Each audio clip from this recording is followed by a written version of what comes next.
चक्रधरपुर का राजेंद्र बाजार खाने पीने के सामान के लिए मशहूर था। वहाँ पर तरह तरह के खाने का सामान मिलता था और दूर दूर से लोग खाने आते थे। इसी में एक दीपक पानी पूरी नाम का ठेला था। उसकी पानी पूरी पूरे शहर में मशहूर थी। अरे भैया एक पानी पूरी लगा दो। हाँ, जी भैया अब ही लगाते हैं। एक बार दीपक की पानी पूरी खाओगे कभी भूल नहीं पाओगे और बार बार यहाँ ही आओगे, ये दीपक का वादा है आपसे। दीपक के ही बगल में सुरेश के फल की दुकान थी। दीपक और सुरेश अच्छे दोस्त थे। उन दोनों की दुकान के सामने विनोद के फायर पान की दुकान थी। दीपक और सुरेश की अच्छी बनती थी, पर दोनों की ही विनोद से अच्छी नहीं बनती थी। सुरेश अपने फल की दुकान बंद कर रहा होता है। अरे दीपक चल भाई, 10 बज रहे हैं, दुकान बंद करने का समय हो गया भाई। हाँ हाँ बस बंद ही करने वाला हूँ। क्या तुझे पता है कि विनोद की दुकान 2 दिन से क्यों नहीं खुली रही? अरे मुझे क्या शौक है कि मैं विनोद के बारे में पता करता रहूं? हाँ, गया होगा कहीं शिमला मनाली घूमने, फेसबुक पर उसकी पोस्ट नहीं देखता। अपनी दुकान का भी वो बहुत अच्छा प्रचार कर लेता और यूट्यूब से भी उसे पैसे मिलते हैं। उसका फायर पान तो पूरे देश में मशहूर है, पता ही होगा तुझे। हाँ भाई ये तो सही बात है, हम तो ऐसा कर भी नहीं सकते। हमारी तरह फल वाले तो देश में लाखों हैं। इसकी दुकान कुछ अलग है, इसीलिए मशहूर है। अरे चल छोड़ भाई, घर चलते हैं चल। सुरेश और दीपक साथ में घर के लिए निकल जाते हैं। अगला दिन होता है। सुरेश दीपक को फोन करता है। हाँ हेलो दीपक, अरे तुझे मेरी आवाज आ रही है? हाँ भाई बोल, मैं बोल रहा हूँ। क्या हुआ, तू इतना घबराया क्यों लग रहा है? अरे दीपक जल्दी से न्यूज़ खोल कर देख। अरे भाई हम बर्बाद हो चुके हैं। क्या बोल रहा है तू? अरे अरे रुक मैं देखता हूँ। दीपक न्यूज चैनल खोलता है। आज की ब्रेकिंग न्यूज, चक्रधरपुर के राजेंद्र मार्केट में हुआ बड़ा हादसा। लगी भयानक आग, 75 दुकानें जलकर हुई खाक, 12 की मौत और 25 घायल। फायर पान की दुकान में शॉर्ट सर्किट होने से हुआ हादसा। फायर पान की दुकान के मालिक विनोद की हुई घटना स्थल पर मृत्यु और आसपास की दुकानें भी बर्बाद हो गई। ये सुनते ही दीपक के पैरों के नीचे से जमीन खिसक जाती है। उसे कुछ भी समझ नहीं आता। 2 मिनट के लिए उसका दिमाग काम करना बंद कर देता है। वो सिर पकड़कर जमीन पर बैठ जाता है। तभी उसके दरवाजे पर दस्तक होती है। वो जाकर गेट खोलता है तो देखता है कि सुरेश खड़ा होता है। उसकी आंखें भी लाल होती है और वो गहरी चिंता में लगता है। अरे सुरेश, अरे ये क्या हो गया भाई? अरे हम तो बर्बाद हो गए। अरे विनोद के बारे में हम कल क्या क्या बोल रहे थे, एक आखिरी बार उससे मिल भी नहीं पाए। दीपक और सुरेश एक दूसरे को पकड़कर रोने लगते हैं। फिर कुछ देर बाद दोनों शांत होते हैं। अरे चल यार, अब रोने से कुछ नहीं होने वाला। चल कर दुकान की हालत देख कर आते हैं। हाँ चल चल चल, अब जो हो गया उसको बदला तो जा नहीं सकता। सुरेश और दीपक साथ में राजेंद्र मार्केट जाते हैं। वहाँ पर अपने साथी दुकानदार से भी मिलते हैं जिनकी दुकानें जल चुकी होती हैं। अरे अब हमें फिर से नए सिरे से दुकान शुरू करनी पड़ेगी। हम जिस हालत पर थे उस पर पहुंचने में हमें महीनों लग जाएंगे। अरे भगवान करे जिनके साथ ये अनहोनी हुई है उन्हें और उनके परिवार को वो शक्ति मिले। भगवान उन्हें शक्ति और बुद्धि प्रदान करे कि वो फिर से हिम्मत कर पाए। दीपक और सुरेश अपनी दुकान फिर से बनाने में लग जाते हैं। उनके सामने ही विनोद की दुकान जली पड़ी होती है। विनोद के परिवार वाले एक बार उनकी दुकान को देखने आते हैं और उसकी पत्नी बहुत रो रही होती है। ये सब देखकर दीपक और सुरेश को बहुत बुरा लगता है। यार जब भी मेरी नजर विनोद की जली दुकान पर पड़ती है तो मुझे उसकी याद आ जाती है और बहुत दुख होता है। उसकी फायर पान की दुकान कितनी फेमस थी। वो पहला था जिसने ये फायर पान शुरू किया था। हमें उसकी याद में कुछ करना चाहिए। अरे लेकिन हम उसके लिए क्या कर सकते हैं? दीपक और सुरेश की दुकान धीरे धीरे लाइन पर आने लगती है। दीपक और सुरेश रोज विनोद की दुकान देखते हैं और उन्हें बहुत दुख होता है। फिर एक दिन दीपक को एक आइडिया आता है। यार सुरेश, मेरी बात सुन, मुझे एक आइडिया आया है। क्यों ना विनोद के फायर पान से इंस्पायर होकर फायर पानी पूरी बनाए। इसका क्रेडिट विनोद को ही देंगे। इससे लोग उसे याद भी रखेंगे और हो सकता है हम भी फेमस हो जाएं। हाँ यार, तेरा आइडिया तो बड़ा अच्छा है, बिल्कुल अलग है। मुझे लगता है तुझे ये करना चाहिए। इसके बाद दीपक और सुरेश मिलकर फायर पानी पूरी की दुकान शुरू करते हैं। उसमें एक बड़ा सा पोस्टर लगाते हैं जिसमें विनोद के बारे में लिखा होता है और उसे ट्रिब्यूट दिया होता है। उसमें लिखा होता है कि कैसे दीपक को विनोद की जगह से फायर पानी पूरी बनाने की प्रेरणा मिली। उसमें विनोद के बारे में भी लिखा होता है कि जैसे वो हमेशा कुछ नया करने की कोशिश करता था। वो लोग एक और बोर्ड भी बनाते हैं जिसमें लोग अपना रिव्यू लिख सकते हैं। देखते ही देखते युवाओं में ये फायर पानी पूरी बहुत फेमस हो जाती है। अरे देखा तूने, मैंने कहा था ना तेरा आइडिया जरूर सफल होगा। मुझे पहले ही पता था विनोद को भी कितना अच्छा लगता होगा कि उसके कितने सारे फ्रेंड्स थे। लोग उसके बारे में भी कितनी प्यारी प्यारी बातें हमारे रिव्यू बोर्ड पर लिख कर जाते हैं। अगर वो ये सब देख पाता तो कितना खुश होता। अरे हाँ यार, ये बात तो सच है। उसे तो सच में बहुत खुशी होती। मुझे लगता है हमें भी एक YouTube चैनल बनाना चाहिए जिससे हमारी भी पहुंच दूर दूर तक हो जाए। हाँ, इस बात में तो बिल्कुल देरी नहीं करनी चाहिए। इसके बाद सुरेश और दीपक फायर पानी पूरी के नाम से एक YouTube चैनल बनाते हैं। वो वहाँ पर फायर पानी पूरी की रेसिपी और उसे खाने का अंदाज शेयर करते हैं। उस पर बहुत व्यूज आते हैं और देखते ही देखते उसके सब्सक्राइबर्स बढ़ ही जाते हैं। इससे जो भी कमाई होती है वो दोनों आपस में बांट लेते हैं और फिर दोनों फेमस हो जाते हैं और उनकी फायर पानी पूरी पूरे देश में मशहूर हो जाती है और बहुत से अलग अलग जगह पर बिकने लगती है। एक शहर में अमीर चंद फाफड़ा बेचता है और उसकी मदद जय करता है।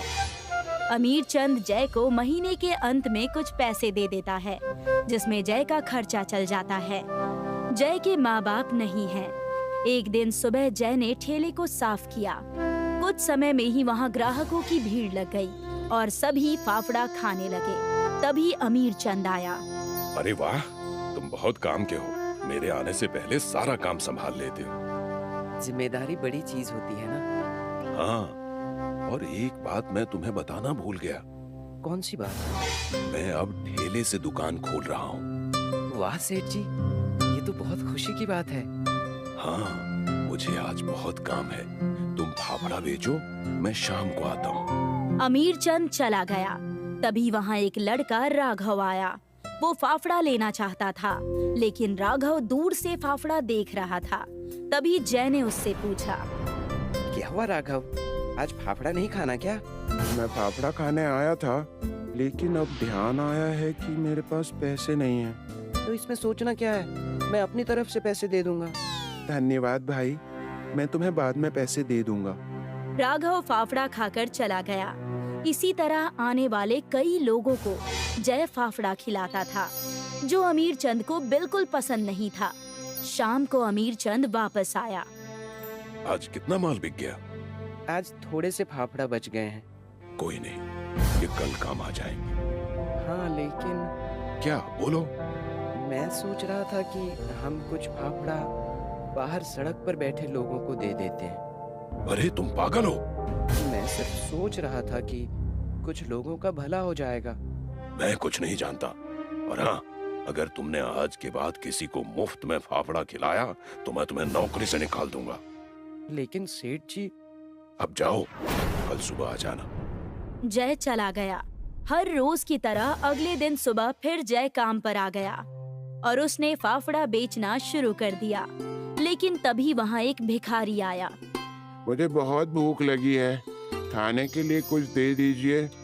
आगे जाओ, यहाँ कुछ नहीं है। मैं कई दिनों से भूखा हूँ मालिक, कुछ तो दे दीजिए।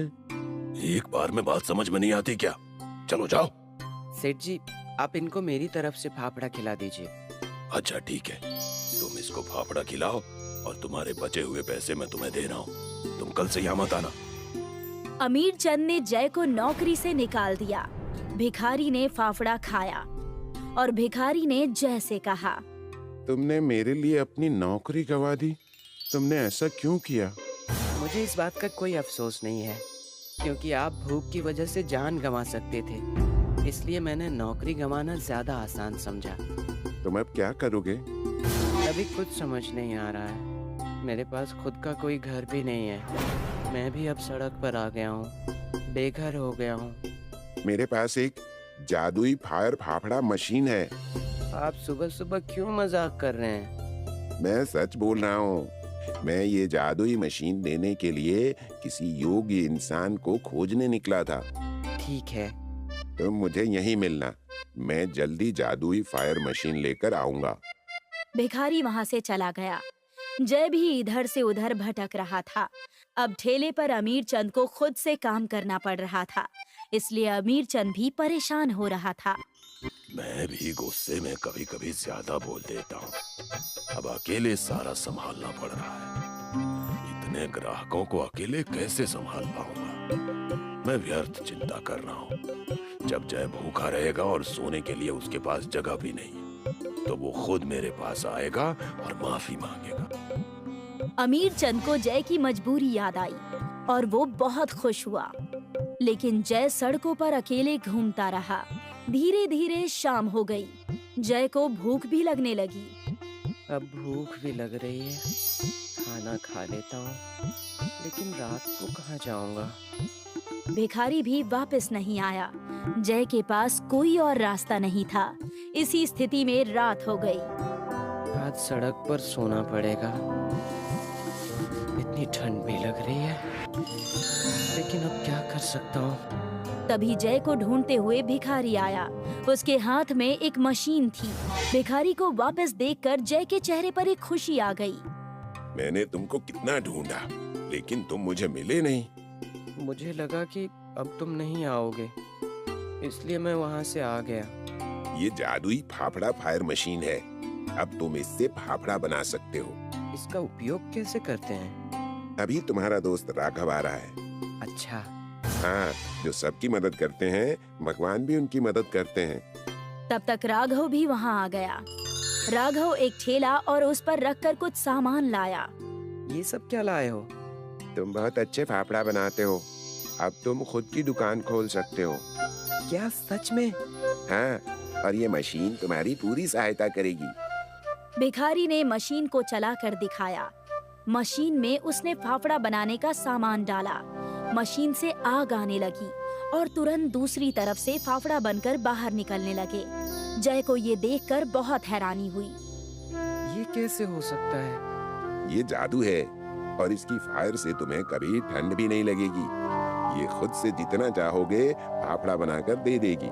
लेकिन ध्यान रहे कि तुम्हें हमेशा ऐसे ही ईमानदार बनकर काम करना है। ठीक है, मैं इसका उपयोग सभी का पेट भरने के लिए करूँगा।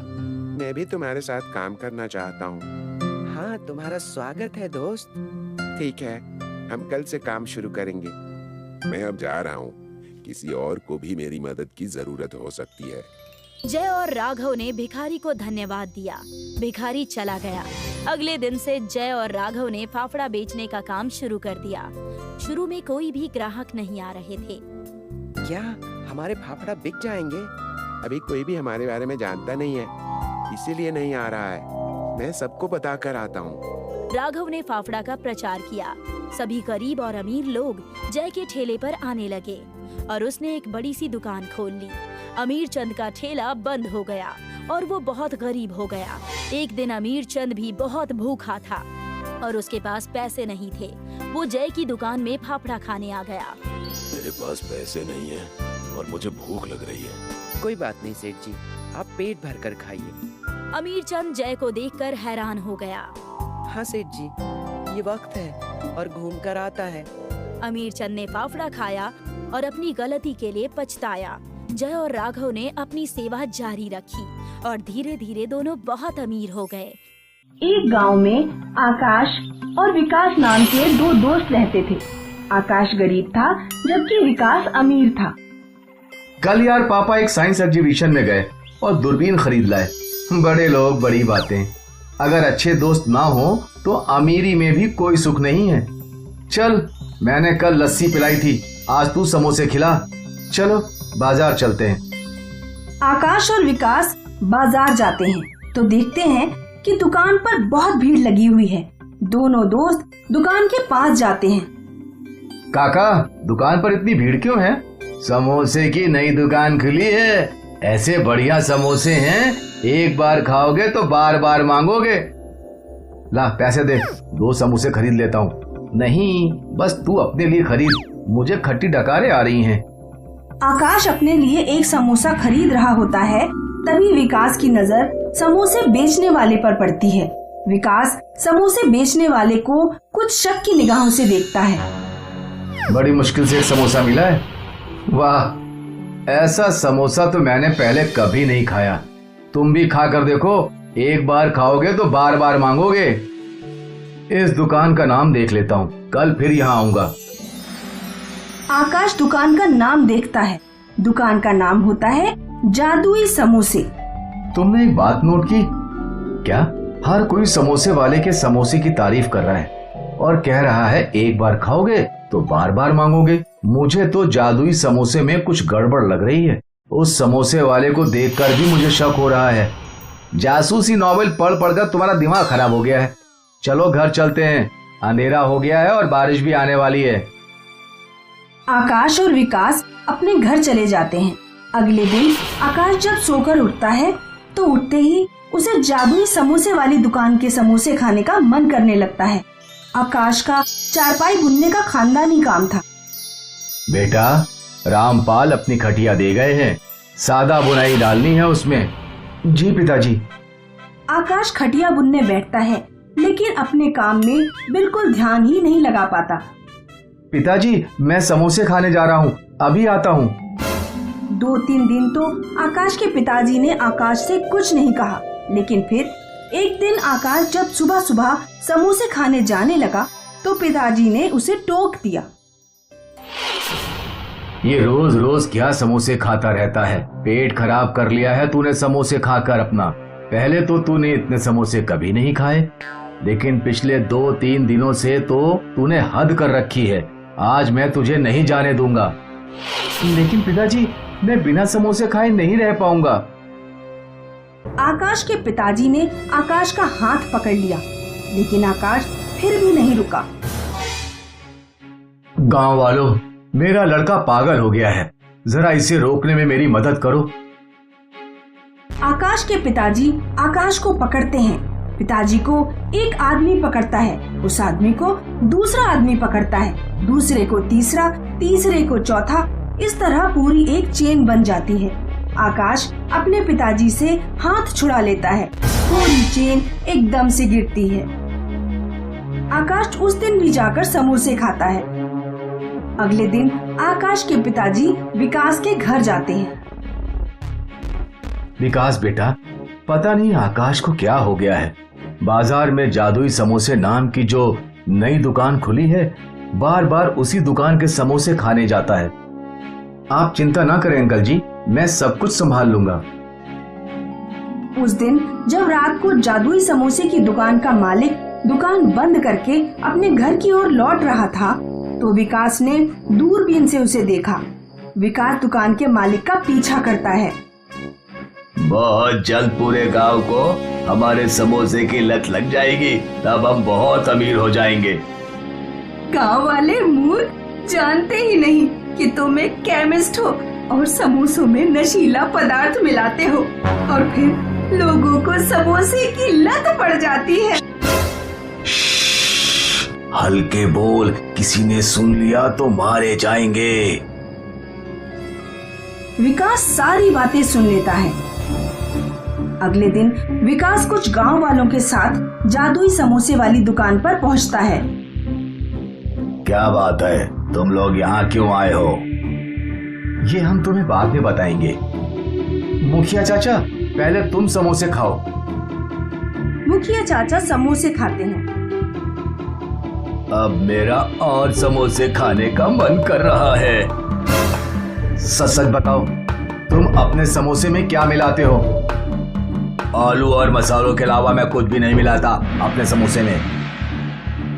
सच बोल दो वरना मैं अभी पुलिस को बुला लूंगा। पुलिस का नाम सुनते ही दुकान का मालिक डर जाता है और सब कुछ कबूल कर लेता है। मुझे माफ कर दो, अपनी बिक्री बढ़ाने के लिए मैं समोसों में नशीला पदार्थ मिलाता था ताकि लोगों को समोसे की लत लग जाए और वो बार बार मेरी दुकान पर समोसे खाने आए। विकास तुरंत पुलिस को फोन लगाता है। पुलिस आकर केमिस्ट को गिरफ्तार करती है। इसीलिए मैं तुमसे कहा करता था कि बाहर की चीजें ज्यादा नहीं खानी चाहिए।